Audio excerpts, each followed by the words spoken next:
Nous bénissons le Seigneur pour l'occasion qu'il nous donne ce matin encore d'être ensemble. Que toute la gloire lui revienne et qu'il bénisse tout un chacun de vous. En tout cas, vous qui aurez l'occasion de suivre cette vidéo à tout moment, soit en même temps qu'elle est prêchée ce matin. Voilà, que le nom du Seigneur soit béni. Cet enseignement que nous donnons en ce jour, c'est la suite de celui que nous avons commencé hier. Voilà, qui avait pour thème et qui a pour thème vivre pour Christ, vivre pour Yeshua, c'est faire uniquement sa volonté, en toute chose, sans rien ajouter et sans rien en retrancher. Vivre, marcher, servir le Seigneur, c'est faire uniquement sa volonté, sans rien ajouter, sans rien de retrancher, en toute chose en tout cas. Et nous allons mettre un point d'honneur sur cette partie assez importante. Avec qui est-ce que Dieu trouve-t-il son plaisir? À qui est-ce que le Seigneur Yeshua révèle-t-il ses profondeurs? Avec qui est-ce que le Seigneur compose? Et je bénis le Seigneur et demande votre attention pour vous qui êtes disciples de Christ, qui aspirez à une vie de disciple. Ce message est pour vous aider davantage dans cette marche importante, en vous invitant à découvrir la première partie de l'enseignement, pour ceux qui ne l'ont pas suivi. Je l'ai donné hier, le samedi 4 janvier 2025. Voilà. Et je vous invite à suivre cela. Là, en une partie intégrante, sur le compte Facebook ou sur le compte YouTube. Je vous conseille, dans la description en haut, là, d'aller sur le compte YouTube et puis de vous abonner. Et il y a plus de 140 vidéos disponibles là-bas qui peuvent vous aider, qui sont utiles à l'édification de votre foi. Si vous aimez la parole de Dieu, vous aimez l'étude biblique, vous cherchez le Seigneur en profondeur, vous voulez une vie intime avec lui, je sais que ces enseignements qui sont donnés là par la grâce de Dieu vont venir contribuer davantage à votre édification. Pourquoi j'insiste sur ce fait? C'est pour dire que ces enseignements ne sont pas les seuls. Tout commence par la relation personnelle avec le Seigneur. Nous insistons chaque fois sur cela parce que la foi, la marche avec le Seigneur commence par la conversion. C'est-à-dire le fait que Christ se révèle intimement à l'homme, touche son cœur, le sauve. Et quand le Seigneur fait cela, il donne à l'homme son esprit. C'est-à-dire c'est lui qui vient habiter en nous. Parce que c'est par lui que nous allons pouvoir mener la nouvelle vie, cette vie, la vie du Seigneur. C'est par l'Esprit de Dieu que cela est possible. Si le Saint-Esprit n'est pas en vous, quand vous vous convertissez, vous n'avez pas reçu le Saint-Esprit, vous ne pourrez rien faire, vous ne pourrez pas être agréable au Seigneur. Il a dit que sans son esprit, sans mon esprit, vous ne pouvez rien faire. Il a aussi dit que ce n'est ni par la force, ni par l'intelligence, mais c'est par le Saint-Esprit. Tout ce que le chrétien a à vivre, tout ce que nous avons à faire sur cette terre, c'est par l'Esprit de Dieu. Ce n'est pas par le frère Ben, l'apôtre Ben, ce n'est pas par les enseignements de tant que tu pourras vivre ta foi. Non, si quelqu'un vous dit ça, il vous oriente mal. Il veut posséder votre esprit. Ce que la Bible dit, la Bible est notre autorité à tous. Et ça, c'est très important à retenir pour toi, disciple. Que l'autorité de tout chrétien, c'est la Bible. Dans la foi, dans le Seigneur, Dieu ne nous met pas par grade. Il ne compose pas avec l'Église. Il y a les bergers à part, ils sont à un certain niveau de relation avec le Seigneur, ils sont à part. Dans le peuple aussi, il y a les responsables à part, et puis il y a la foule à part. Non. Nous sommes tous au même niveau devant le Seigneur. Il n'y a pas de plus grand, il n'y a pas de plus petit.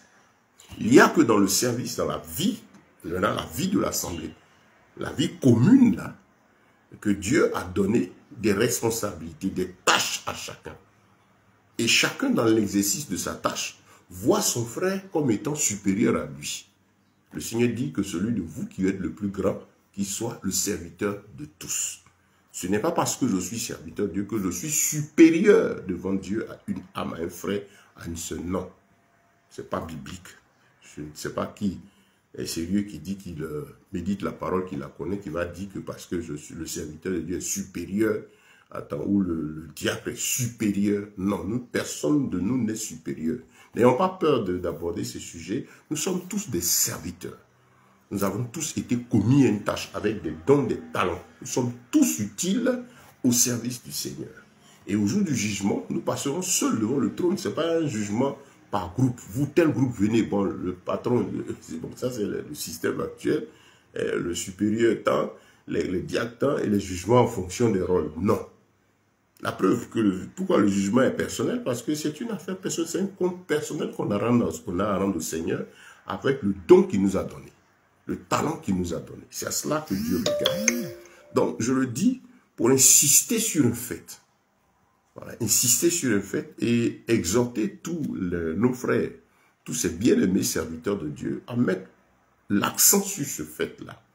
Que si une âme qui a accepté Christ n'a pas reçu l'esprit de vérité, le Saint-Esprit, ce sera difficile pour elle de vivre et nous ne pourrons pas être utiles à la vie de cette âme.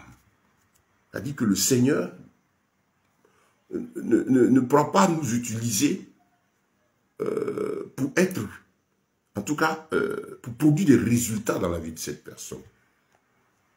J'espère que vous me comprenez. Notre rôle, c'est de veiller à ce que le point de départ soit, quand la personne accepte le Seigneur, qu'elle reçoive l'Esprit de Dieu. C'est le point de départ de la foi. C'est le point de départ de la marche avec Dieu.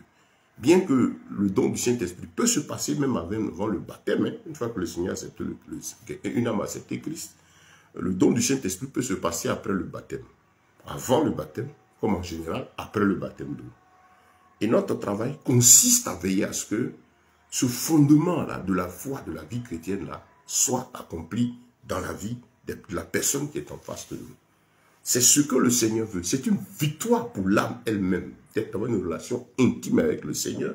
Et pour nous qui sommes en mission, c'est une victoire pour nous-mêmes aussi, parce que ça nous permet maintenant d'exercer le don, la mission qu'on a aisément dans la vie de cette personne. Voilà, c'est quoi l'encadrement de base des âmes doit être ça. Et une fois qu'une âme qui est venue a reçu le Saint-Esprit, ben, en tant que serviteur de Dieu, qui avons pour mission de conduire les brebis, de les éduquer, les former, les aider dans leur croissance.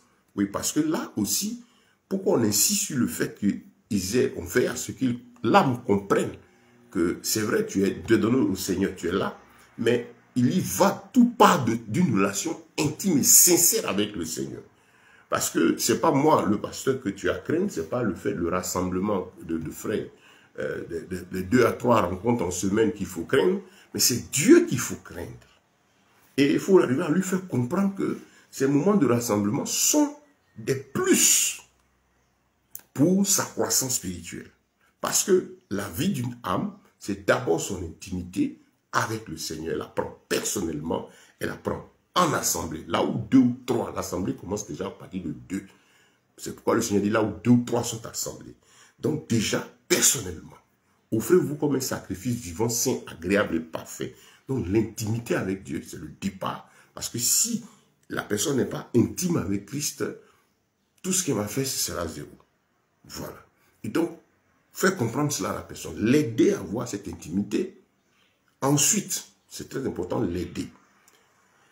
Ensuite, lui faire comprendre que la vie de l'assemblée, c'est utile pour la continuité de la foi, pour l'exercice, puisque nous sommes une famille. Je me convertis, je suis appelé à vivre avec des frères et des sœurs en Christ. Des gens aussi réellement qui ont donné leur vie au Seigneur.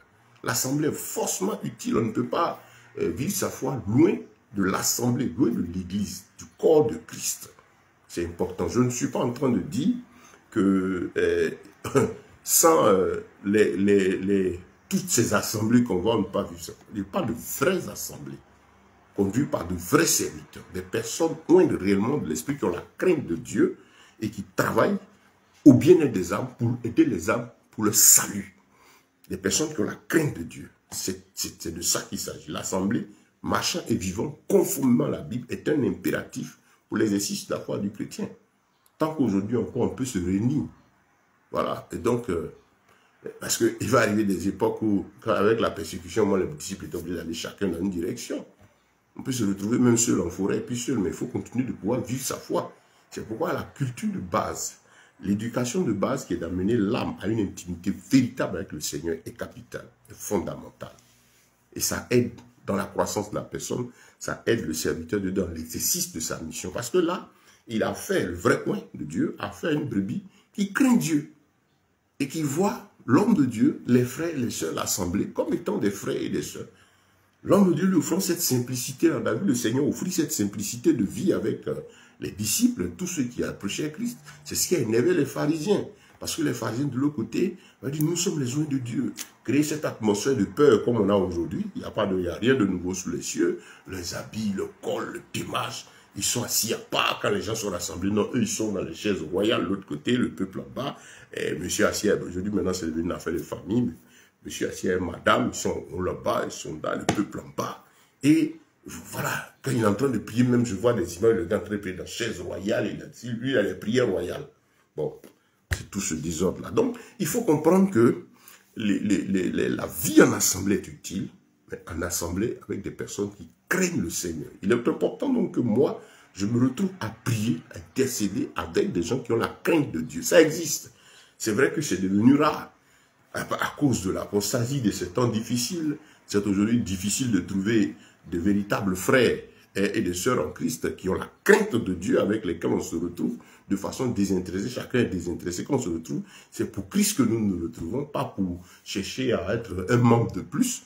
Non, mais on se retrouve pour craindre Dieu, pour servir Dieu. C'est vrai, c'est difficile, mais il y en a.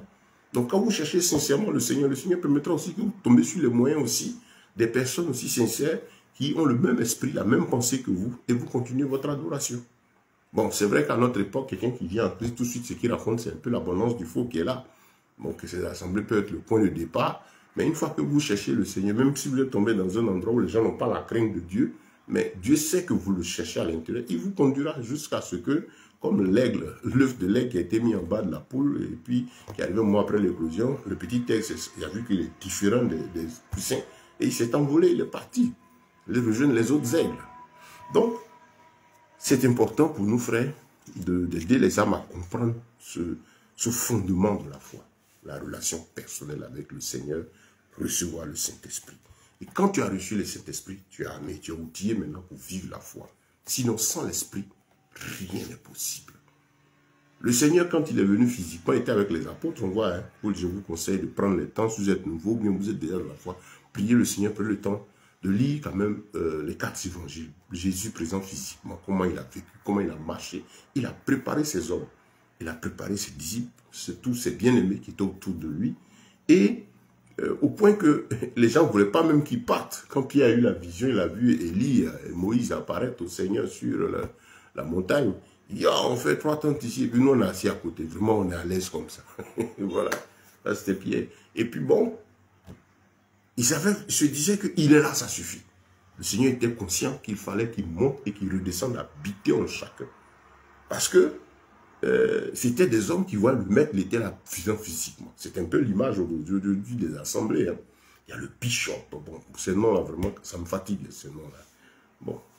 Parce que c'est avec eux qu'on trouve ça. Hein. Bon, il y en a les pasteurs aussi, malheureusement, qui, pour certains qui sont dans la vie, qui ont dévié. Mais il y a le conducteur religieux qui est là, tout le monde le regarde. C'est un peu cette image-là qu'il y avait, qui se vivait là, ce fait-là, quand Yeshua était avec les apôtres. Eux, ils avaient les regards fixés que sur lui, ils ne voulaient pas fondre d'efforts, et après il y avait quelque chose, allons voir le maître. Et le Seigneur les a éduqués, il les a formés jusqu'à maintenant. Il a dit, il est avantageux pour vous que je m'en aille. Pour que le consolateur vienne, le Saint-Esprit. Je m'en irai et je le ferai venir. Et je puis dire, je m'en irai et je viendrai. Le Saint-Esprit, c'est lui-même, c'est le Seigneur lui-même présent dans l'esprit. Il est avantageux que la forme physique là disparaisse et que je vienne en esprit me répandre dans chacun de vous. À partir de là, vous serez mes témoins. Vous serez de véritables témoins, vous serez revêtus de la puissance, de la force d'en haut. Je serai en vous. Je ne veux pas que vous soyez à marcher, à regarder, on recourt après l'individu comme c'est le cas aujourd'hui. Mais l'individu peut être un point d'incitation vers le Seigneur, encore quand c'est un véritable. Et donc, quand c'est un véritable, il peut être un instrument qui va servir à nous attirer notre attention vers Christ, par sa vie, par sa simplicité. Et lui, quand les âmes arrivent, il dit, oui, attention, que chacun ait son intimité avec le Seigneur. C'est ça la mission. C'est ça le ministère. Et en tant que serviteur de Dieu, nous avons ce devoir-là. Si déjà je marche dans la crainte de Dieu, ce que nous sommes appelés à être, parce qu'effectivement, notre marche, notre comportement est très utile, a un impact important dans la vie des âmes. Voilà. Et donc, si moi-même je suis un aspirant, je suis un disciple, Je travaille comme Paul. Il dit, soyez mes imitateurs. Parce qu'il savait qu'il imitait le Seigneur. Sa vie, c'est Christ, comme pouvait dire aux Philippiens. Christ est ma vie, la mort m'est un gain. Et faites comme moi, imitez Christ. Faites comme moi, imitez Christ. C'est ce qu'il voulait dire. Donc, voyez un peu, l'œuvre du Seigneur, là, c'est cela. Faites comme moi, imitez Christ, faites comme Christ. Il est notre maître, il est notre modèle. Cherchons-le, marchons selon lui. Donc, voilà le message que l'apôtre apportait là, au cœur des âmes, et que le vrai serviteur apporte au cœur des brebis, pour amener chacun une intimité avec le Seigneur. Et aujourd'hui, nous continuons ce boulot pour dire aux gens, retournez à vos Bibles, c'est le fondement. Il faut que tu aies une base avec le roi pour pouvoir le servir. Parce qu'être chrétien, comme le thème l'indique, c'est faire uniquement la volonté du Seigneur. Nous vivons pour plaire à Dieu. Nous vivons pour faire ce qu'il veut. Nous vivons pour être sa copie conforme. Nous venons à lui. Quand on regarde son histoire et tout ce qu'il a enseigné, depuis comme elle a été révélée depuis l'Ancien Testament, sa manifestation à travers l'Ancien jusqu'à la Nouvelle Alliance, et tout ce qu'il a fait, c'est merveilleux ce Seigneur-là. Et si tu as envie de le découvrir, le connaître davantage, il est content. Ce qu'il veut, c'est un rapport d'amis, un rapport de frère avec les disciples, avec l'âme que tu es. Regardez un moment, le Seigneur pouvait dire aux disciples, dans son dernier discours, qui était vraiment de Jean 14 à Jean 17, Jean chapitre 13 à partir du verset 31 jusqu'à tout le chapitre de Jean 17, c'était le dernier échange du roi avec ses disciples. C'était extraordinaire. Il dit, vous me demandez plus, posez plus de questions, parce que vous avez compris. Vous avez compris qui je suis. Vous avez compris où je vais. Je ne vous appelle plus des frères. Je dis, vous êtes des amis. Vous êtes des amis. Amis. Âme. Votre pensée, votre être interne et moi sont maintenant un. C'est ça, le disciple devient un ami du Seigneur. Notre vie consiste à plaire à Dieu. Et le Seigneur, nous regardant grandir, se révèle davantage à nous. Et il arrive au point où, on est amis à lui. On est lié à lui. Il trouve son plaisir en nous. Vous comprenez, bien-aimé?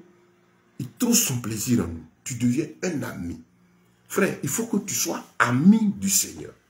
Ce message est pour toi, disciple, qui aspire à la profondeur de la vie avec le Seigneur.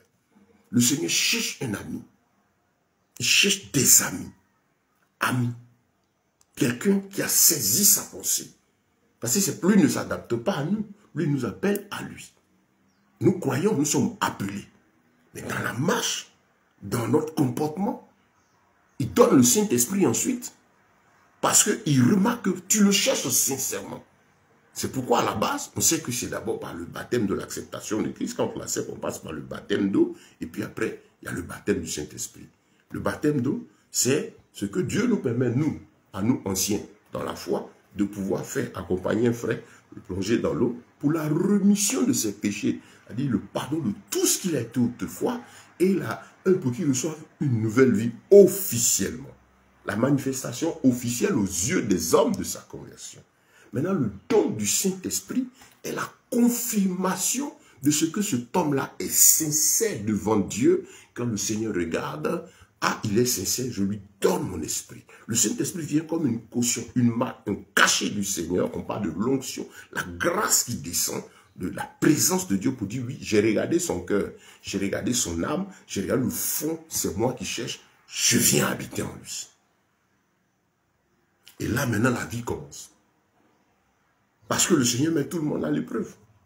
À certains même, il donne l'occasion de goûter un peu de sa grâce. Et nous tous, déjà, dès le départ. Mais qu'est-ce que tu fais de la bonté, de l'amour, de la grâce de Christ qui ouvre tes yeux sur le salut? C'est une grâce, le plus gros miracle. Ouvrir un cœur pécheur à la vie éternelle qui croit en Christ. Il n'y a que lui seul pour le faire. Le miracle du salut, de la conversion.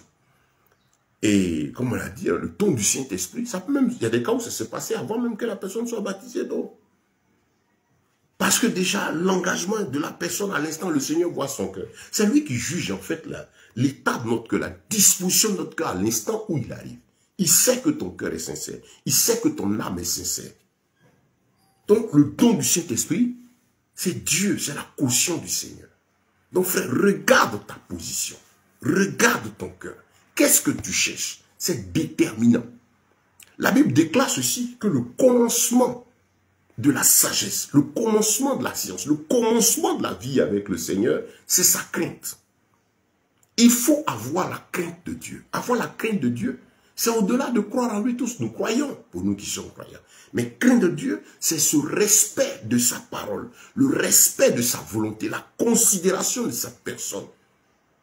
On dirait même une sorte de peur, une sorte de pas. Le mot peur n'est pas très approprié ici, mais c'est ce respect avec dévotion dans la soumission du Seigneur. Je le crains, je le respecte. Voilà. Et je dirais, entre deux, j'ai une peur respectueuse. Il est terrible, je vois qui il est. Je viens à lui par amour. Je viens à lui par dévotion, par consécration. C'est ça, voilà la crainte de Dieu. Et à partir de là, la vie commence. Parce que Dieu regarde à la profondeur de notre cœur.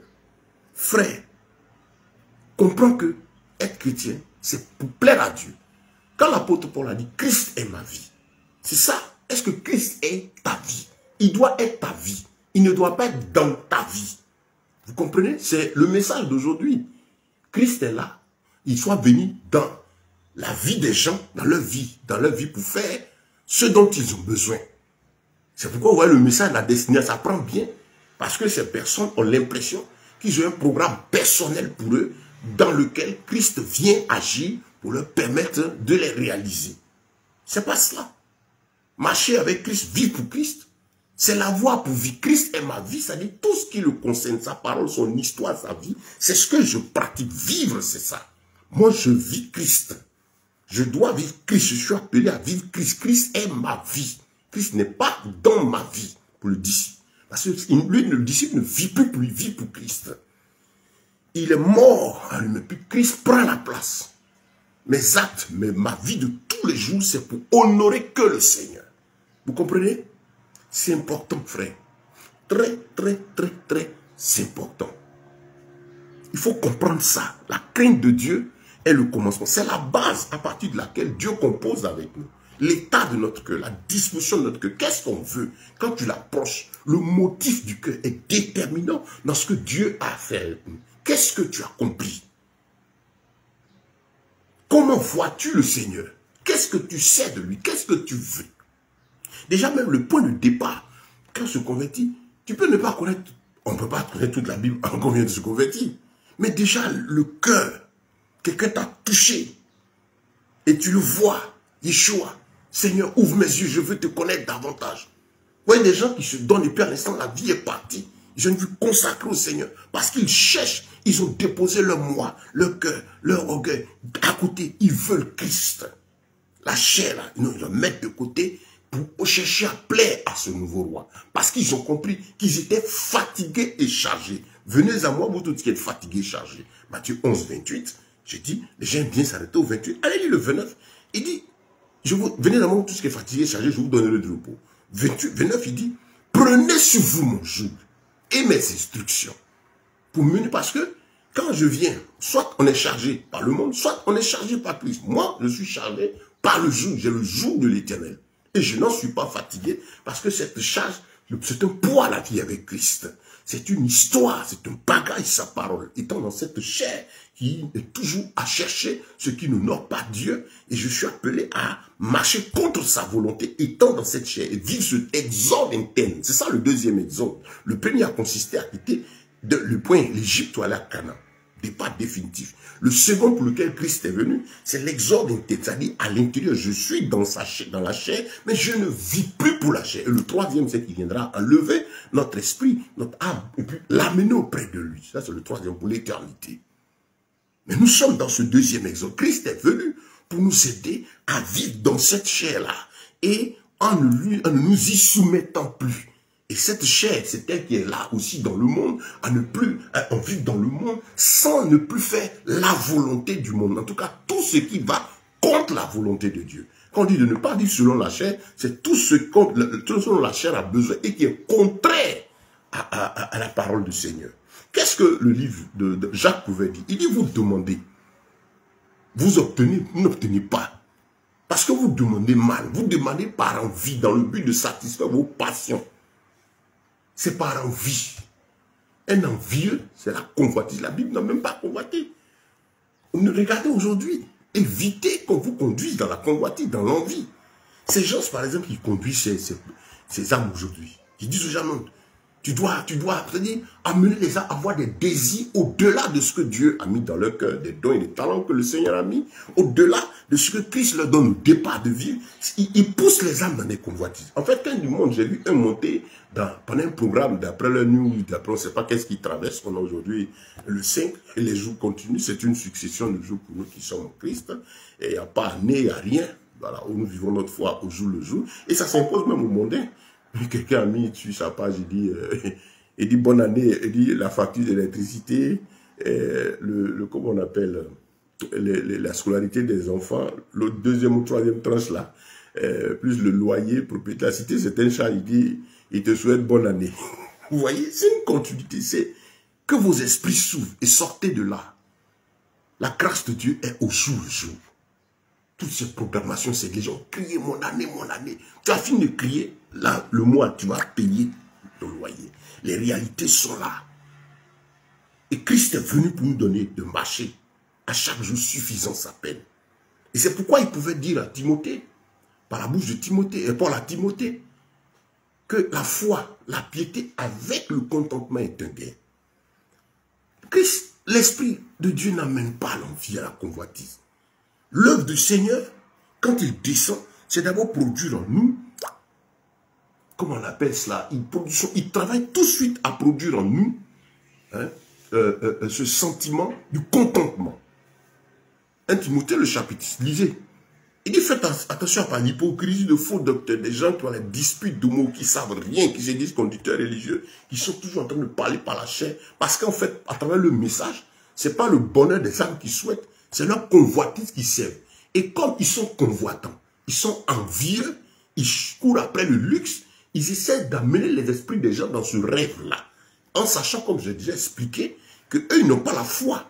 Ils ont confiance en des stratégies qui mettent sur pied de telle sorte que quand le peuple rêve, le peuple arrive dimanche, le peuple arrive à la veille, le peuple arrive à tel programme, le message qui est donné fait rêver. Lui, son rêve, c'est dans le panier. En fait, son accomplissement. Il a besoin de ce don. Chaque fois qu'il finit, il va regarder un peu comment il est rentré. Soit il est content, soit il va maudire les gens. Vous voyez, certains qui maudissent après. Parce qu'en fait, lui, il n'a pas d'espérance. Voilà, ce qu'il recherche là, c'est le résultat de sa stratégie. Si vous comprenez ça, vous allez comprendre. Et c'est pourquoi les gens courent ici, passent le temps, après ils sautent ici, ils font. Parce qu'on leur promet une certaine chose. Alors que l'évangile appelle l'âme dans la rencontre personnelle avec le Seigneur, d'abord avec le contentement. C'est ça être chrétien. Savoir louer, bénir Dieu avec ce qu'on a. Quand Paul dit je sais vivre dans l'abondance et je sais vivre dans l'humiliation, il a expérimenté cela. Il avait en lui le contentement.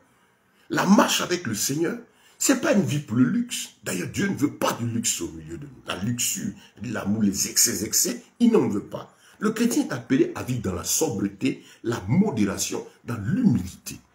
La Bible parle du débonnaire. Heureux les débonnaires quand ils verront le royaume des cieux. Un débonnaire, c'est qui? Si tu n'es pas débonnaire, tu peux composer avec le Seigneur. Un débonnaire, c'est celui qui n'a pas une haute opinion de lui. Mais c'est un homme, un simple, qui voit les autres au-delà de lui, qui cherche les intérêts des autres. Avec lui, Dieu est prêt à composer. Parce que lui, le Seigneur, c'est ça sa nature. Pour venir nous sauver, il pouvait rester au ciel avec tout ce péché dans lequel on est. Pour dire, mais tiens, je ne viens pas sauver l'homme. Mais il a regardé la misère, les conditions de l'homme, présent sur la terre, qui est une infime particule dans l'univers. Ce grand amour pour cette créature à laquelle il a donné de lui ressembler.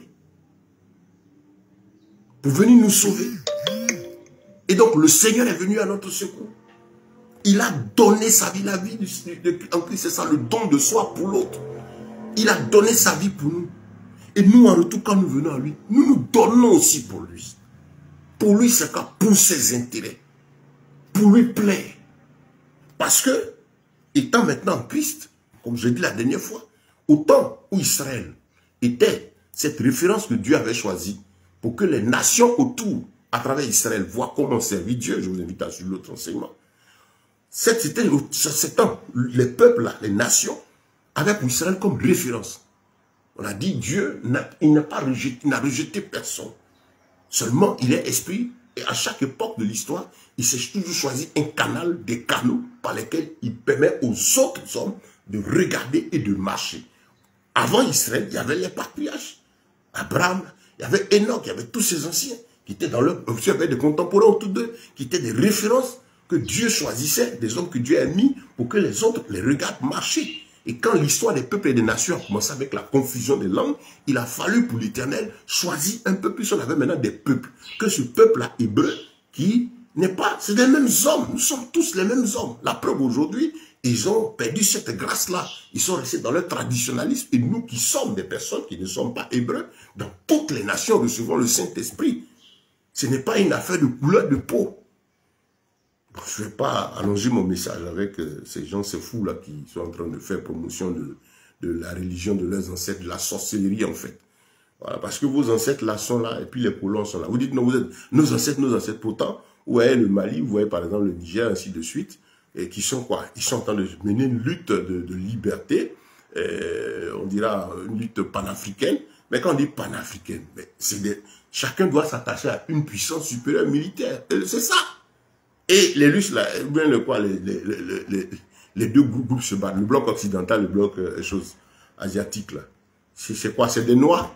Pourquoi vous allez chez... Vous ne prenez pas la sorcellerie là pour aller combattre les Blancs, là. Les camps militaires, tout ce que vous êtes en train de décrire, là. Pourquoi pas vos sorcelleries, vos traditions, vos ancêtres, ne les chassez pas? C'est quelle folie, ça. C'est le même diable pour vous tenir toujours dans le péché.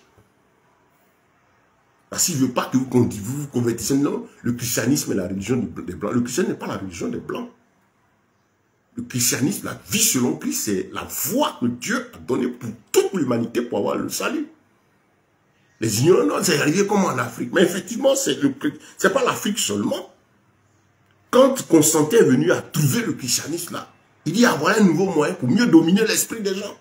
Mais il faut connaître le christianisme, connaître ces choses-là. Bon, bref, on ne va pas sortir du message parce que ça, c'est aussi un autre sujet qui prendra du temps. Je pense que je vais prendre un temps pour développer cela, pour aider les frères et les sœurs pour ne pas tomber dans la comédie de certains, et puis dans certains qui sont en mission. Il y a un particulièrement qui a été pasteur dont le travail aujourd'hui c'est ramener le cœur des âmes parce qu'il a fui, il a fait de mauvaises choses devant Dieu et il sait qu'il ne sera plus sauvé, il a perdu son salut. Et donc son boulot est de faire en sorte que plusieurs gars quittent la foi pour aller. Donc il prend des faits bibliques, il compare des faits, il dit c'est en Égypte. Tant la Bible n'est pas vraie, ceci, il aura son salaire de toute façon. Tous ceux qui ont osé s'opposer à la croix, s'opposer à Christ, ont toujours été récompensés. Et donc, bien aimés, ce qu'il est important pour nous de comprendre, frère, que nous ne vivons plus pour nous-mêmes. Quand on vient à Christ, c'est pour lui. C'est pour lui plaire. Si tu as compris ça, tu as tout gagné. Il va commencer à se révéler à toi. Parce qu'il révèle ce qui est à lui. Il a dit, le Saint-Esprit viendra. Et il vous conduira dans les profondeurs.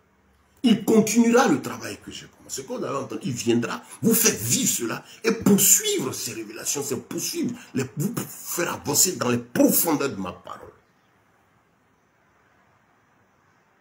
C'est lui qui ouvre nos yeux. Quand il révèle, c'est lever le voile. C'est pas, il révélera il révèle quelque chose qui existe. C'est pas quelque chose qui est fabriqué outre que sa parole. Le Saint-Esprit est là pour lever le voile. Révéler, c'est lever le voile. Enlever un voile pour qu'on voit une chose qui existe. Donc, le rôle du Saint-Esprit, c'est ça. Ouvrir notre intelligence pour qu'on saisisse et comprenne ce que le Seigneur dit. Là, comme ça, par lui, quand tu ouvres la Bible, il te donne la profondeur, la compréhension. Le Seigneur dit, par exemple, dans le psaume 25, pour vous aider, je vous conseille de lire le psaume 25, extraordinaire discours de David, poussé par le Saint-Esprit. David parle. Il dit, je ne prends que le verset 9, mais je vous conseille de lire tout le chapitre et à tête tranquille et prier. Il dit, mais il fera marcher dans le droit chemin les débonnaires. Et il enseignera sa voie aux débonnaires. Nous sommes là pour connaître sa voie. Tu veux connaître la voix de Dieu. Ce n'est pas connaître ta voix. Et le message actuel, c'est ta voix, ton identité, ta personne. Quand les gens, tous les messages que vous allez écouter aujourd'hui, c'est dimanche par exemple, vous allez écouter plus de 100 messages, vous allez trouver 88, 18 qui vont parler de l'homme. Tu seras Tu rentreras ici, tes voisins, si les oncles n'ont pas parlé, il y a un nouveau message, mais les aînés. Si vous êtes les aînés, voilà quoi t'entends. Donc tu seras l'aîné. Écoutez ces messages, ils ne disent rien qui ramène les gens à chercher la nature du Christ en eux. On amène ces messages à amener les gens à chercher, à cultiver leur moi. C'est le message du développement personnel là. C'est ça qui est sur une forme habillée de versets. Parce que le développement personnel, il attire l'homme. L'homme sans Christ aspire à l'orgueil, au moi, c'est la chair, la vie charnelle. Quand on est sans Christ, c'est notre moi, c'est notre plaisir, puisqu'on est dans la chair. Et la chair, elle est de nature pécheresse. Elle cherche que sa gloire, son bien-être. Voilà. Et quand vous voyez, c'est pourquoi les gens peuvent, des amis, se faire du mal l'un à l'autre. Cette vie de charnel là consiste aux intérêts égoïstes. Donc quand vous écoutez tous ces développements, ces conseils de coach en développement, on dit coach de vie. Vous écoutez aussi ces prédicateurs, c'est les mêmes messages mais habillés. Avec un Jésus comme l'un d'eux pouvait dire. Il est aux États-Unis, un des prédicateurs américains disait, il dit Jésus est le produit. C'est-à-dire l'élément qui leur permet d'agir. Non, Christ n'est pas un produit, il est la vie, c'est lui que nous enseignons et c'est lui que les âmes sont appelées à chercher. Frère, le motif du cœur, quand tu approches le Seigneur, est déterminant. Oui, le motif de notre cœur est déterminant. Excusez-moi.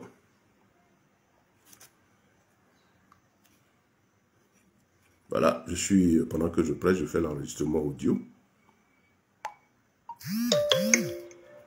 Voilà, comme on le dit donc, le motif de notre cœur est déterminant dans la relation, dans l'intimité avec le Seigneur. Parce que le Seigneur nous appelle à faire sa volonté, à marcher selon lui. Regardez comme on l'a cité la dernière fois, dans Deutéronome chapitre 4.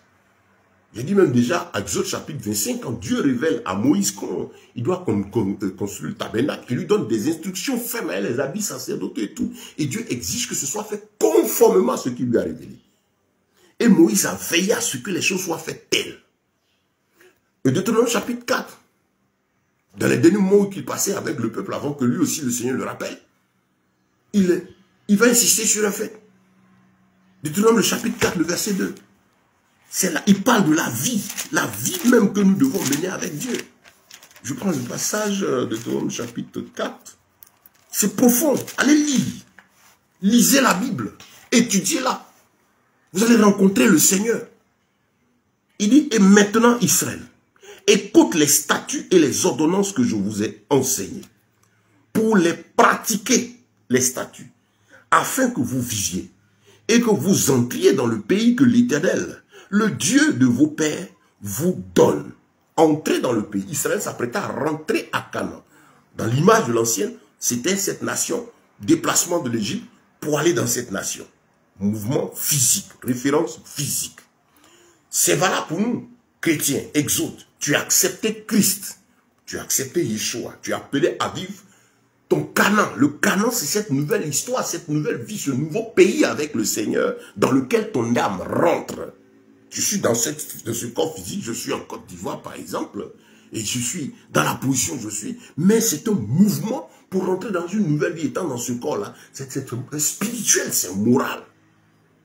Donc, il y avait ici le Canaan physique où Israël entrait. Et on lui exige ceci d'agir conformément aux règles qui ont été enseignées. Et le Dieu de vos pères vous donne, que le Dieu de vos pères vous donne à Canaan.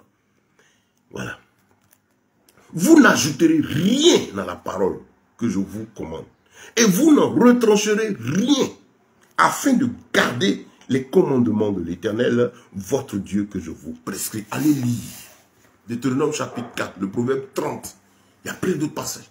Et dans le nouveau, je l'ai dit la dernière fois, Éphésiens, le chapitre 2, le verset 10 nous dit tout. Et il dit ceci. Nous avons été créés en Yeshua. Tu es sauvé pour de bonnes œuvres. Les bonnes œuvres, quand les gens disent bonnes, pour de bonnes œuvres que l'Éternel Yahweh a préparées depuis les temps anciens, afin qu'on vienne simplement les pratiquer. Les apôtres avaient compris cela. C'est avec eux que le Seigneur parlait dans ce discours, où il était en train de leur dire, jusqu'à présent, vous n'avez encore rien demandé. Jean 16, le verset 24. Demandez, votre joie sera parfaite. Je suis venu pour que mes brebis aient la vie et la vie en abondance. Mais le discours a commencé à partir du chapitre 13, le verset 31, le dernier moment avec les disciples. Avant ça, il a eu d'autres entretiens. C'est qu'on vous demande de lire. C'est un tout, un discours. Pour comprendre le discours, c'est un tout. Il faut rassembler pour avoir toute la quintessence, toute la force du message.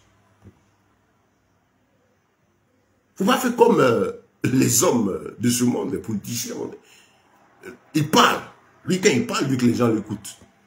Mais aussi quand ses ennemis parlent, il regarde, il cherche toujours quelque chose dedans, dans le discours de l'autre, ce qui ne lui plaît pas. Il coupe. Ah, tu as vu, voilà ce qu'il voulait dire. Non, avec Christ, c'est pas ça, le tout de sa parole. Donc ici, c'est important pour nous, frères, de lire tout cela. Et on voit, donc tout ce passage de Jean 13, chapitre verset 31, jusqu'à Jean 17. Mais c'est le Seigneur qui parle au cas des disciples. Vous savez maintenant où je m'en vais. Je vais vous préparer une place. Il les rassure, il les tranquillise. Pour que vous ayez la vie en abondance. Demandez, vous recevrez. Cherchez, vous trouvez. Il leur parle. Il parle à leur cœur. Après, on vient, on l'arrête, on le crucifie. Mais quand le Seigneur, dans tout le discours, ils ont saisi tout le message. Ils n'ont pas isolé. Ils disent, ah, Seigneur t'a dit, tu es venu pour qu'on ait la vie en abondance. Et puis, pour qu'on soit en abondance. L'abondance, vous voyez, les malins là. Non, ça suffit que tu as les dernières voitures. C'est pour leur convoitise. Alors que le tout notre Seigneur appelle vie sobre, humble, modérée. Et l'abondance dont Dieu parle, c'est la plénitude de vie avec le Seigneur. Et je suis conscient que si je suis la terre, je dois la quitter parce que je vais dans l'éternité. Cette abondance-là, c'est l'éternité. Qui commence ici par la paix de mon âme avec lui. Le fait d'avoir sa présence, de comprendre sa parole, d'être tranquille, étant dans un monde troublé. C'est là notre abondance. Et dans cette chair qui doit être nourrie, il pourra et nous aidera à la nourrir, à l'entretenir. Avec un rythme bien enseigné. Vous comprenez? Comment les gens déforment la parole de Dieu pour leurs intentions. J'attire toujours votre attention sur ce fait. Tout ce qu'ils disent là, est-ce que vous obtenez ça? Non. Ce sont eux. Parce que c'est fait pour... Ça marche. Parce que les gens souffrent, ils sont dans le besoin. Ce monde nous impose la souffrance physique. Mais en même temps, la souffrance morale. Puisque l'âme ne se voit pas. Le diable nous a même... Il nous fait souffrir. Il fait souffrir les hommes moralement. Qu'ils soient riches ou pauvres, les gens souffrent moralement. Mais les gens mettent cela sur quoi? C'est l'aspect physique. Et donc, il fait courir le monde à ses charges satisfaire l'aspect physique en veillant à ce que les gens ne cherchent pas à satisfaire l'âme qui a besoin de retrouver son Créateur. L'âme troublée, qu'elle soit dans un corps riche ou pauvre, qui sans Christ, sans sa source d'origine, sans le retour au Seigneur, n'a pas la paix. Parce que l'âme se nourrit, l'âme mange, l'âme vit. Elle vit de quoi? Quelle est une seule nourriture qui est la parole de Yeshua qui nous a donné dans la Bible. C'est là la nourriture de l'âme. C'est tout. Et donc le diable se bat pour que ce côté-là ne nous intéresse pas. Mais que les gens soient plutôt à chercher à l'aspect physique. Et vous allez prendre les gens. L'aspect physique, ceux qui sont dans l'immensité financière vont se retrouver à avoir des troubles, ils sont sans paix. Celui qui n'en a pas, dit mais il faut l'argent. Mais en même temps, si l'âme n'est pas tranquille, lui il a dit, je suis venu donner la vie. Je vous donne ma paix. Pas comme le monde donne, mais ma paix, la paix du cœur. En ouvrant l'âme, en ramenant votre âme vers le Créateur, ouvrant votre partie spirituelle, par laquelle maintenant vous allez recevoir les instructions, la vie du Très-Haut pour être en paix. Frère, Dieu se révèle aux débonnaires, aux simples, aux humbles.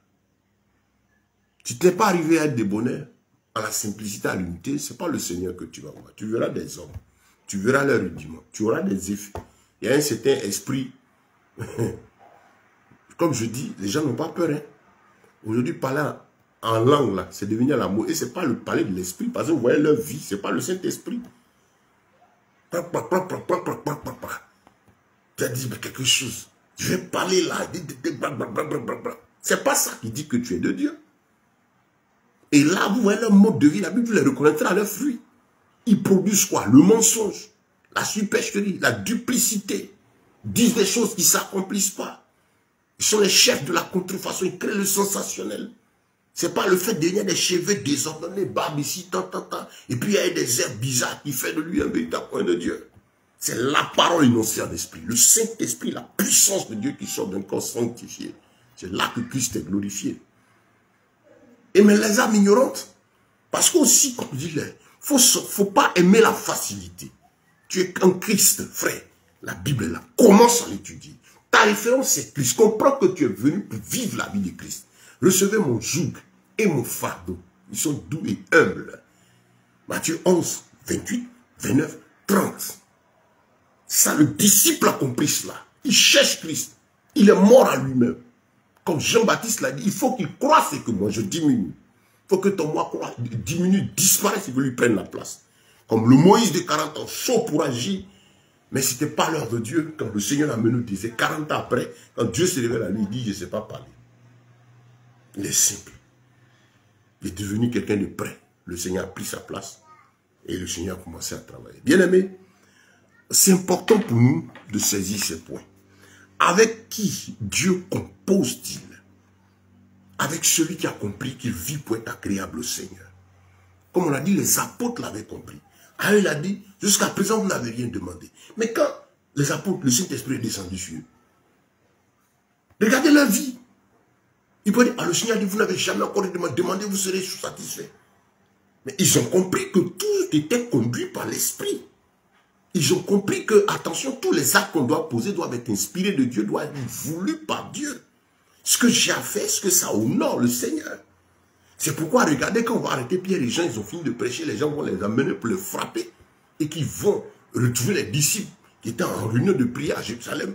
Qu'est-ce qui s'est passé? Le Seigneur lui demandait, Seigneur, interdit qu'il meure, la mort de mes ennemis. Parce que vous voyez des gens, c'est la prédication d'aujourd'hui. La souffrance physique, là, ils n'en veulent pas.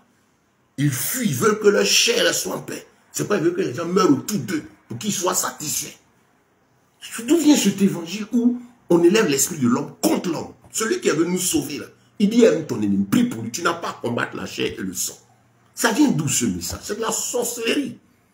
Et ça n'a pas de résultat, ça vous permet, vous n'avez rien qui en résulte, et eux, ça leur permet d'entretenir leur galerie parce que ça répond à l'aspiration de l'homme charnel, sa démarche satisfait sa chair.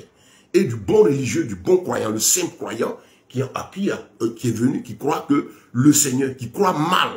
Le Seigneur dit, vous connaissez la vérité vous affranchira, et si le Fils vous affranchit, c'est-à-dire si le Fils n'étant pas été enseigné conformément à la vérité, il dit quoi? Vous serez réellement libre. Donc si tu n'as pas reçu l'évangile conformément à la volonté du Seigneur, qui amène à la nouvelle naissance, à l'amour de l'autre, au pardon des autres, à prier pour tes ennemis, à les bénir, désirer, un vrai enfant de Dieu peut désirer la mort de quelqu'un. Un véritable enfant de né de nouveau ne peut pas désirer que son frère ou une personne qui même le pire des sorciers, son pire ennemi, meurt. Parce qu'il sait qu'après la mort, l'enfer. Il est conscient de ça. Et c'est ce que le Seigneur a regardé. Car Dieu a tant aimé le monde qu'il a donné son Fils. Il est descendu pour nous sauver. Il a opéré le de la croix. Un véritable enfant de Dieu cherche la présence de Dieu. Il prie pour ceux qui le persécutent. Il désire le bien. Étienne, quand le lapidé l'a dit, Père, pardonne-leur. Le Seigneur qui nous a sauvés, qu'est-ce qu'il a fait? Qui accompagne la puissance de cette œuvre de la croix, qu'il a finalisé tout à l'heure, dit, Père, pardonne-le car ils ne savent ce qu'ils font. Pourtant, les hommes, on savait ce qu'on faisait. Mais son amour, sa compassion fait que le monde tient encore. Il est en haut, il voit des gens qui enlèvent des enfants, qui les tuent, qui boivent du sang, des gens qui mangent la chair, des gens qui font, des gens qui piquent, qui maltraitent les autres. Il est en haut, il voit tout ça. Mais sa bonté est telle que ces personnes-là, comme ceux aussi qui sont martyrisés, chacun est responsable à des niveaux et ses iniquités. Le Seigneur veut qu'il soit sauvé. C'est pourquoi il use de patience avec le pécheur, lui donnant le temps de se repentir. Donc quand nous avons l'impression, on dit, mais tiens, les gens disent, non, ceux qui font le mal, mais durent plus longtemps. Oui, Dieu, leur âme, là, compte devant le Seigneur. Et il use de patience avec eux pour les sauver, jusqu'à ce qu'ils en aiment. Ils disent que ça donne trop, puis ils les enlèvent. Donc, tu ne peux pas être enfant de Dieu, ni en Christ là, et prier pour la chute de quelqu'un, prier pour la vengeance. Si vous entendez ça, c'est les sorciers là. Les gens qui vous conduisent dans le passé, ils savent que ça répond à l'inspiration des gens. Parce que l'évangile lui-même, là, quand il sort, il brise l'homme, brise l'orgueil, brise le moi. Il t'amène à pleurer, à t'humilier, à fuir ce qui est mauvais. L'évangile, quand il vient, c'est Christ, tu vois, et la sanctification qui est produite ensuite. Tu entends sa parole. L'évangile vient pour les intérêts de Christ. Comme dans l'Apocalypse, il dit que le témoignage de Yeshua est l'esprit de la prophétie. Tout message qui vient a pour but de te montrer Christ, t'amener à l'amour du Seigneur, à d'humilier, à fuir le mal, à le servir, faire sa volonté, se lever pour lui. Comme Paul l'a dit ici, dans le Philippiens 1, verset 21, Christ est ma vie, la mort m'est un gain. Il avait deux choses, soit je vis pour Christ, soit on me tue. Si vous me tuez, et il était enchaîné quand il le disait, si vous me tuez, je suis sauvé. Mais tant que je vis, je vivrai pour Christ. Voilà ce qu'il est en train de dire. Christ est ma vie. Christ n'est pas dans sa vie. Son histoire, sa vie, c'est Christ. Et quand vous lisez ses écrits, enchaîné pour Christ, oppressé pour Christ, c'était ça sa passion. Le disciple, c'est pour Christ, c'est pour Christ, c'est pour Christ en toutes choses. Je travaille pour la gloire du Seigneur. Je vis pour la gloire du Seigneur. Mes ennemis, les voisins, tous ceux qui ne m'aiment pas, je les bénis pour la gloire du Seigneur. C'est ça être enfant de Dieu. Et quand tu es dans cette disposition, le Seigneur est content, il te bénit. Parce qu'à notre époque, comme dans le temps passé, Israël était la référence en tant que nation pour les autres nations. Aujourd'hui, c'est moi, disciple, qui suis l'instrument du Seigneur comme référence à l'autre, aux hommes. La grâce maintenant est dans l'humanité. Le Saint-Esprit est là dans toute l'humanité.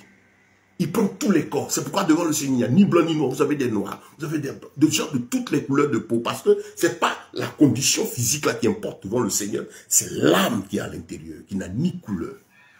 C'est l'esprit là, l'esprit vivant qui intéresse le Seigneur. Et donc, quand je viens en Christ, comme Israël avait l'obligation de vivre conformément aux règles du Seigneur pour que les autres sachent comment on adore Dieu. Ainsi, moi, quand je viens en Christ, j'ai l'obligation d'obéir aux lois du Seigneur, d'être ce canal dans lequel Dieu habite, d'être ce message, cette lettre vivante là. Je dois être une Bible vivante. Je dois être une Bible, la réflexion matérielle, physique des lois du Seigneur. C'est là le rôle du disciple du Seigneur. Être en Christ et chrétien, c'est ça. Quand je passe dans l'envie aux gens de voir la Bible. Dans mon lieu de travail, mes collègues, par mon mode de vie, on travaille tous ensemble. On va chercher le péché. Je travaille aussi comme eux. Et bien, ils regardent ma vie, ils voient que ce n'est pas la même.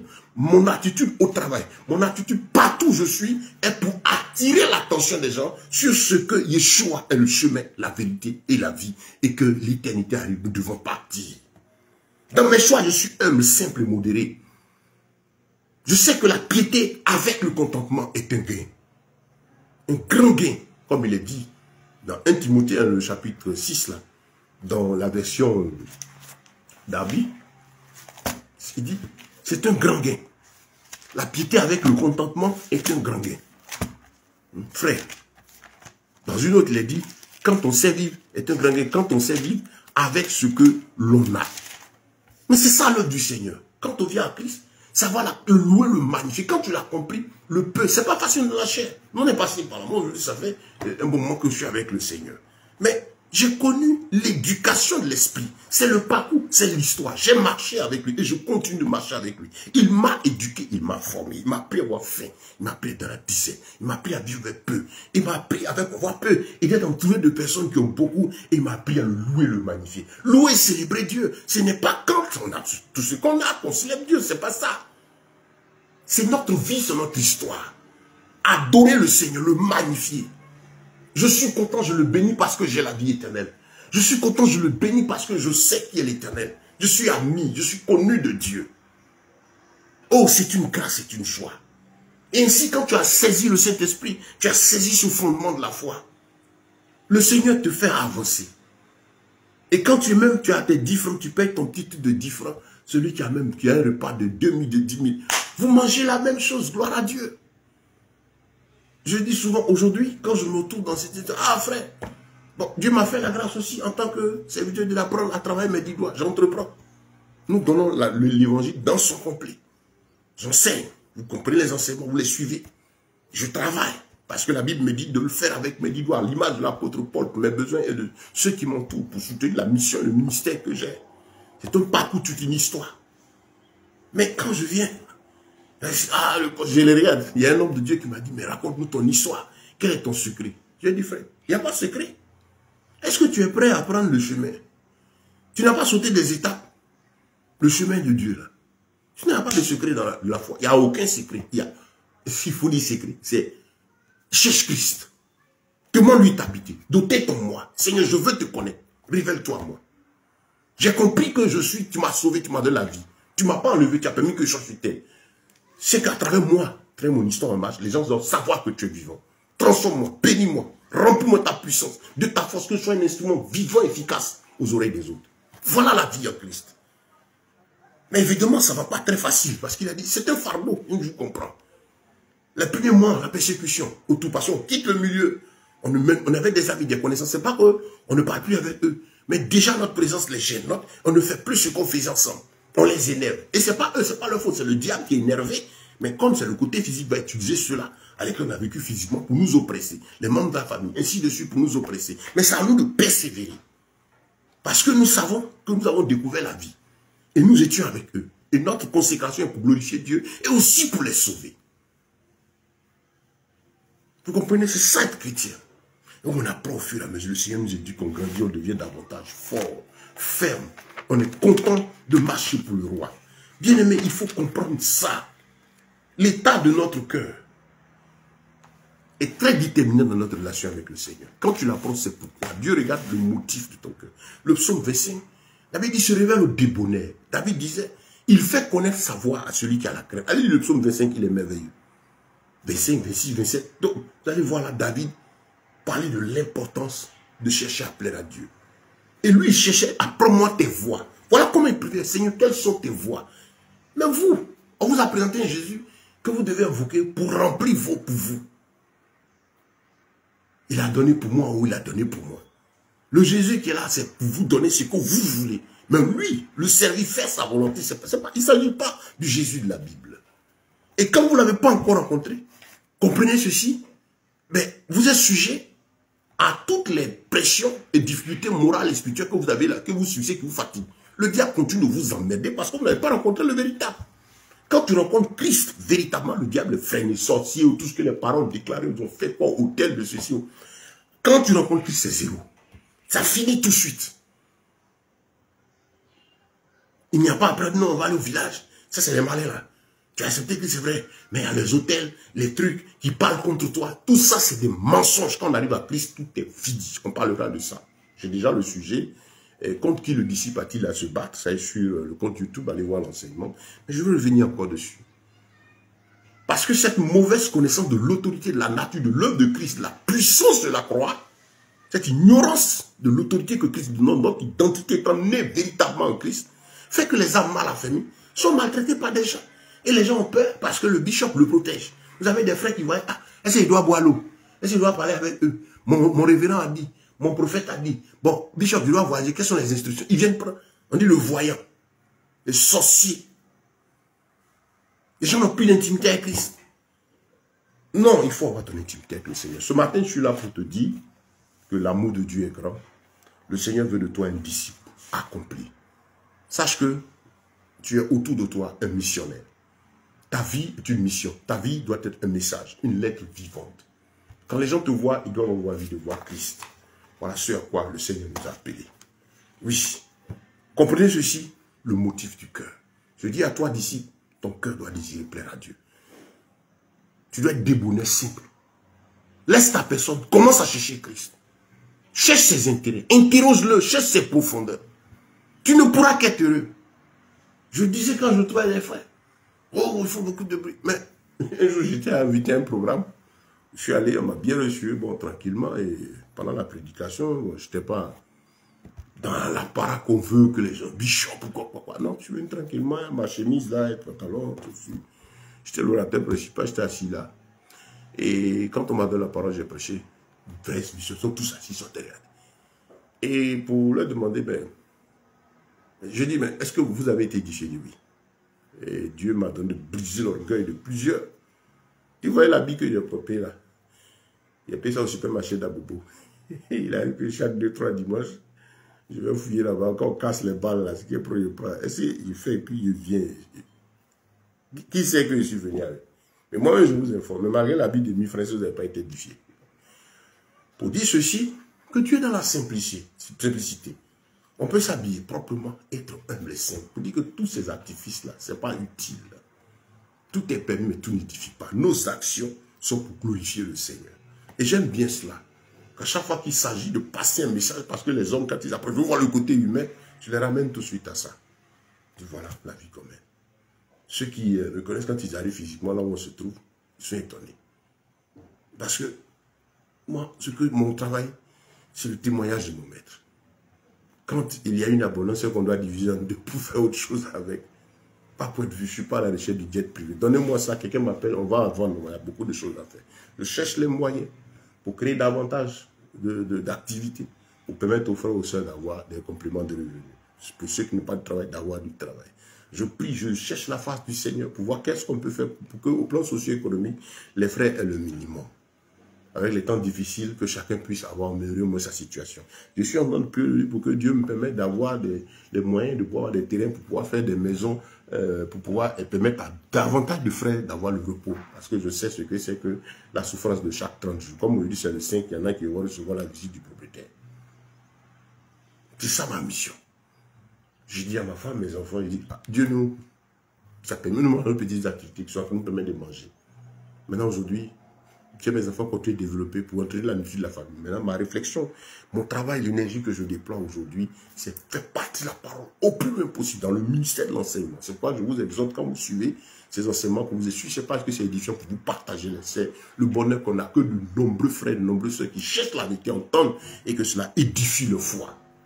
Vous comprenez? C'est ça notre recherche, c'est ça notre désir. Aidez-nous à diffuser la parole. Aujourd'hui, ces messages sont prêts à être diffusés sur des clés. Pour nous apporter des clés, ou bien pour nous donner ces supports, mettre sur les clés, diffuser gratuitement.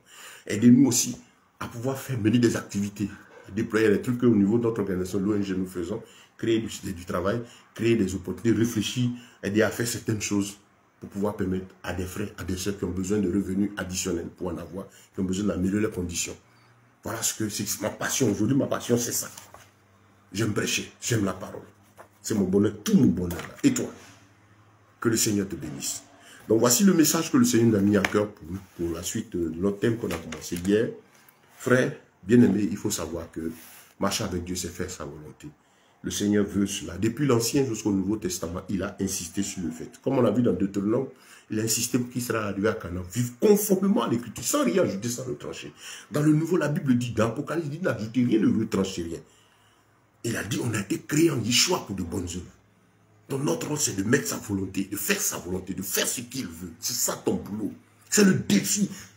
Tu seras dans la joie, frère, quand tu te lèves et que tu sais que tu prêches ça quand des gens sont sauvés. Tu entends l'apostasie, tous ces faux, tu te bats pour la vérité, pour que ceux qui sont en Christ s'entendent. Et ceux qui ne croient aussi, qui ne veulent pas se sentir, au moins ils entendent la vérité. Que les âmes qui sont encore dehors, qui appartiennent au Seigneur, soient sauvées. Que le monde aussi, même s'il ne veut pas se convertir, au moins entendent l'évangile, la vérité. Que les gens, les politiciens, les hommes politiques, les puissants, souvent les riches, en nous entendant, nous voyant, honorent Christ. Parce que notre message, ce n'est pas l'argent. Notre message, ce n'est pas la puissance financière. Ils l'ont déjà. Il ne faut pas qu'aujourd'hui, qu'on voit le chrétien. Quand on dit chrétien, oh, c'est les mendiants. Quand on dit au pasteur, oh, c'est les mendiants. À cause de ce qui est servi. Parce que quelqu'un qui bosse, qui travaille, qui sait que le pain s'obtient par ces efforts-là, vous allez aller lui donner et dire, de faire comprendre que, non, viens ici. Ce message, les gens ne vont pas faire ça. Au contraire, ils vont se plier pour demander, trouver des révélations, des visions, pour aller leur commander de l'argent. Mais il faut qu'on nous voit que Christ soit glorifié. Quand ma mission, que mon Seigneur soit glorifié, qu'il m'entende ça que je prêche, je parle du salut de leur âme. Si je terrain, il n'y a pas sujet, il n'y a pas de débat. Mais si on ne veut pas l'argent, il a plus d'argent que moi.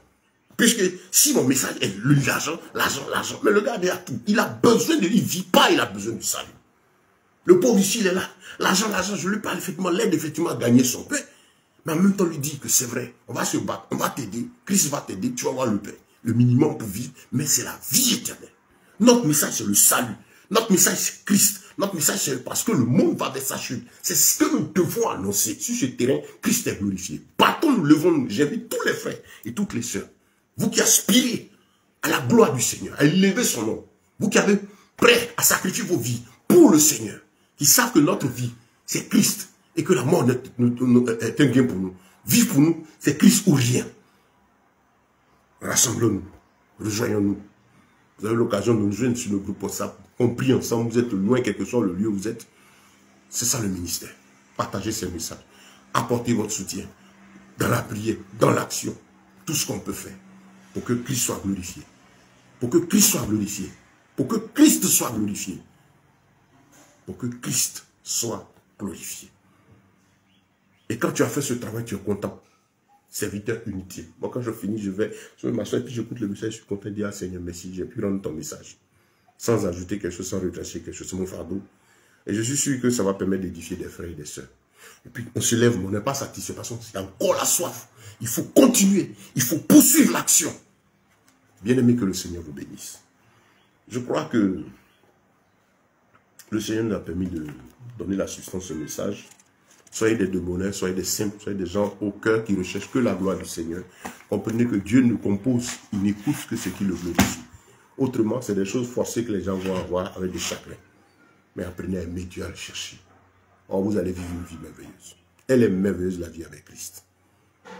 Tu sens, tu es content, on dit, mais regarde, il est dans sa situation. J'ai un frère qui m'a demandé, au moment où on traversait du désert véritablement dans une ville où j'étais en mission. Et il m'a fait le reproche. Il dit, mais toi là, on ne sait pas quand tu es content, quand tu as des difficultés ou pas, tu es toujours content. Il a dit, tu sais pourquoi je suis content, j'ai la vie éternelle, il y a Yeshua, mes yeux sont ouverts. Je le loue, je le célèbre, c'est ma partie préférée. Sa parole, méditez, prenez le temps, frère, je vous conseille, méditez, fuyez, prenez la Bible, soyez passionné de la Bible, méditez, étudiez-la. Vous allez apprendre davantage, vous allez gagner davantage. Et ces messages ne feront qu'un des ajouts importants pour vous. Je vous en supplie, méditez, méditez. Il n'a jamais dit priez, priez, et vous allez le suivre. Il dit, médite le livre de la loi jour et nuit pour agir fidèlement. C'est dans la connaissance et l'obéissance à l'écriture qu'arrive cette prospérité morale, cette paix, tranquillité et cette croissance de l'esprit. Qu'avec 5 francs, tu loues Dieu, tu es content. Tu vois que tu as le besoin. Après 10 francs arrivent. Après, il peut te donner 5 francs. Après, il fait ceci. Mais la pression de ces biens, tout quand ça commence à venir, tu as été éduqué, formé, préparé déjà pour ça. Vous comprenez, bien aimé? Que le Seigneur vous bénisse. Que sa force et sa grâce soient avec vous. J'ai été très heureux de partager encore ce message. N'hésitez pas à nous contacter. Oui, nous lançons cet appel parce qu'on est en pleine action actuellement. Il faut faire en sorte que le maximum de frères et le maximum de sœurs entendent ces messages. Et ceux qui aspirent à chercher Christ le retrouvent. Nous sommes que de saintes aides. Voilà, aider les uns, les autres à retenir la Bible, retenir la foi, retenir l'obéissance et la soumission au Seigneur. Que Yeshua vous bénisse, que sa grâce et sa force vous soient multipliées à tous. Je dis shalom, c'était le frère Ben, suivez l'apôtre Ben, le missionnaire Ben, au service du Seigneur. En espérant que ceci vous a été édifiant, n'hésitez pas à partager, n'hésitez pas à vous abonner au compte YouTube, il y a plein d'enseignements dessus. Je vous exhorte, frère, prenez le temps d'écouter les messages. Acceptez de vous asseoir et d'écouter. C'est vrai que le monde, la pression du monde fait aujourd'hui qu'on n'a pas le temps de tellement occupé, mais ne pas avoir le temps, on n'a pas assez de temps, ce n'est pas une justification. Trouve-toi 1 heure, 2 heures, 3 heures de temps pour prier. À des heures dégagées pour étudier. Tu vas au travail, prends ta Bible, il y a un moment où tu peux t'asseoir, prendre ta Bible, puis étudier. Il faut étudier la parole. Prends tes moments avec le Seigneur. De la manière que tu juges que c'est important que tu cours pour le travail, tu es exigeant, tu es temps pour respecter ça. Prends la première des choses, que ce soit la première chose, ton temps avec la parole de Dieu. Pour le connaître et prier maintenant en fonction de ce que tu sais. Parce que la prière, elle, est en fonction de ce qu'on sait. Ce n'est pas parce qu'on prie que Dieu nous exauce, c'est parce qu'on obéit à sa parole, qu'on fait les choses conformément à sa parole, qu'on prie conformément à sa parole, qu'on se laisse orienter par l'esprit. Cherche le Seigneur. Demande-lui de t'orienter. Demande-lui d'inspirer. Dans tout ce que tu as fait, demande-lui son inspiration, son orientation. À partir de là, maintenant, tu vis maintenant pour faire plaisir à Dieu. J'espère que vous comprenez cela. Que le Seigneur vous bénisse. Que sa grâce et sa puissance soient avec toi, frère. Voilà. Et ce message, donc, était vraiment pour les disciples du Seigneur, pour les oignons de Dieu, les serviteurs de Dieu. Pour ceux qui sont mal affermis, vraiment, nous vous invitons à retenir au Seigneur. Il n'est pas tard. Vous qui n'avez pas été appelé aussi, qui êtes rentré dans ces choses, convertissez-vous, revenez à cause de la vie éternelle. Pense à ton salut, pense à l'éternité. Le diable vous fait oublier cela. La plupart des croyants, les chrétiens, vous allez prendre, ils ne pensent même pas à l'éternité. Pensent à posséder la terre. Que Dieu vous bénisse. Que sa grâce et ses faveurs vous soient multipliées. Nous vous disons encore shalom, shalom, shalom. Au nom de Yeshua Mashiach, notre bien-aimé Seigneur et Sauveur. Amen. Donc c'était le frère Ben pour vous.